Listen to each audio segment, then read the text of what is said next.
அதே மாதிரி நம்மளுடைய ஸ்கூலில் 24/7 சிசிடிவி சர்வேலன்ஸ் இருந்துருக்கு. அதே மாதிரி நம்மளுடைய 24/7 நம்மளுடைய ஸ்கூலில் பாதுகாவலர்களும் சரி காவலர்களும் சரி அவ்வளோ பொறுப்பெடுத்து ஒவ்வொரு விஷயமும் பண்ணிகிட்டு இருக்காங்க. ஒவ்வொரு இடத்துலையுமே ஒவ்வொரு ஃபேக்கல்ட்டியுமே ஒவ்வொரு இன்ஃப்ராவுமே அவ்வளோ சூப்பராக இருக்குது.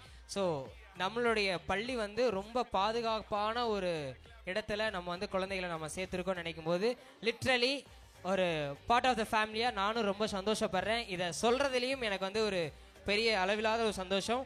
So next performance DJ light off.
Hello, நல்லாவே கை தட்டலாமே. அங்கே பாரு, இந்த போஸை பாருங்க. அங்கே போஸ் கொடுங்கப்பா. கை கட்டுங்க. ரெடி? ஃபோட்டோ எடுக்கிறவங்க எடுத்துக்கங்க, வீடியோ எடுக்கிறவங்க எடுத்துக்கங்க. ஓகே, ரெடி, போய்க்கலாம். சூப்பர். ரஹ்மான் சாங்கை சூஸ் பண்ணி ரொம்ப அழகா ரொம்ப க்யூட்டாக பண்ணீங்க. ஓகேவா?